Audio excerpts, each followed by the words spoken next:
جب بھی کوئی سائل کسی سے مانگتا ہے دو طریقے ہوتے ہیں. کچھ سائل ایسے ہوتے ہیں جو کوئی بات نہیں کرتے, سیدھا کے ہاتھ پھیلا دیتے ہیں. ایک تو سائل یہ ہے. اور سائل مانگنے والے جو بڑے اچھے طریقے سے مانگنے کا بھی فن جانتے ہیں تو ان کا طریقہ یہ نہیں ہوتا کہ کسی کے آگے جا کے بس ہاتھ پھیلا دیں.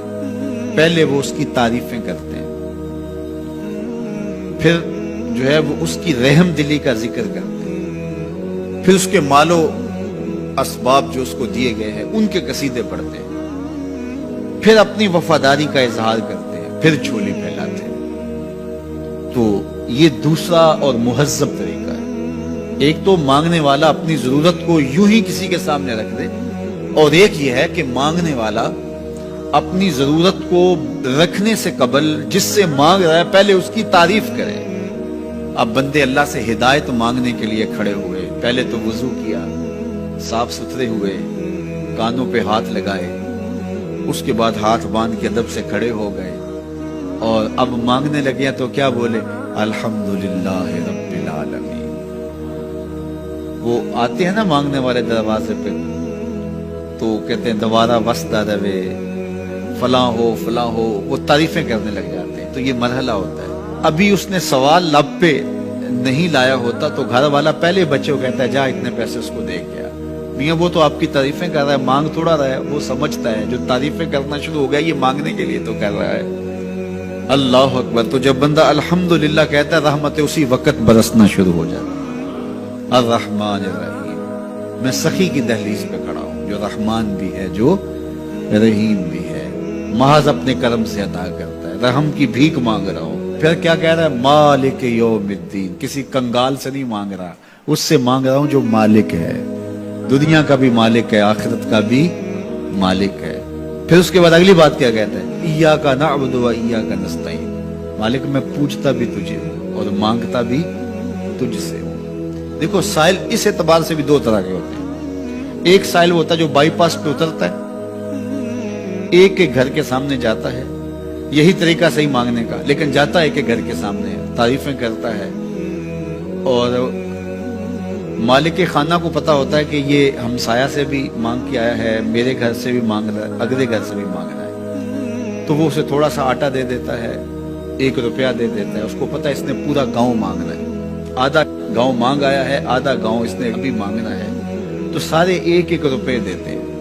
ایک تو سائل وہ ہے جو در در پہ جاتا ہے, اور ایک سائل بائی پاس سے اترا, وہاں سے پل عبور کیا, پھر گلی سے گزرتے ہوئے یہاں آیا, اور یہاں آ کے آپ کے ساتھ اس نے کہا کہ میں کسی در پہ نہیں گیا, آپ کے پاس آیا ہوں, اب آپ نے میری ضرورت پوری کرنی ہے. تو پھر 8 آنے 5 روپے تو نہیں دیے جائیں گے, پھر تو جو میری استطاعت ہوگی, جو آپ کی استطاعت ہوگی, اس استطاعت کے مطابق دیں گے کہ یہ سارا شہر چھوڑ کے آیا ہے, یہ کسی سے نہیں مانگتا, یہ مجھ سے ہی مانگتا ہے.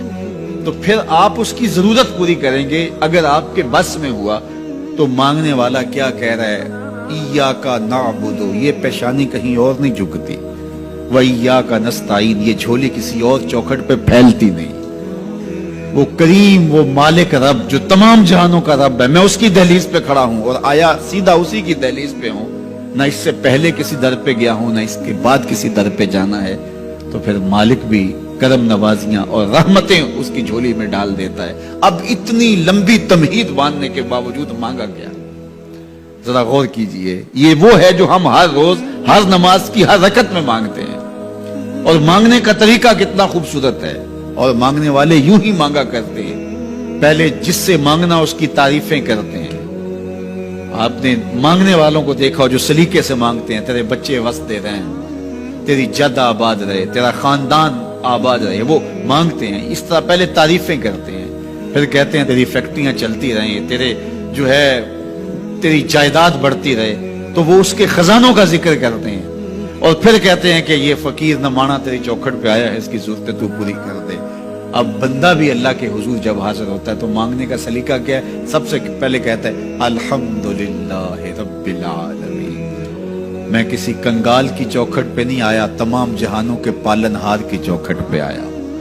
اسی کی تعریفیں اختیاری بھی غیر اختیاری بھی, واسطے کے ساتھ بھی بلا واسطے کے ساتھ بھی, اسی کی خوبی ہیں, سارے اسی کے کمال ہیں, وصف سارے اسی کے ہیں. پھر اس کے بعد کہتا ہے الرحمن الرحیم, وہ رحمان بھی ہے، وہ رحیم بھی ہے۔ پھر اس کے بعد کہتا ہے مالک یوم الدین، وہ دنیا کا ہی مالک نہیں، آخرت کا بھی مالک ہے، یوم حساب کا بھی مالک ہے۔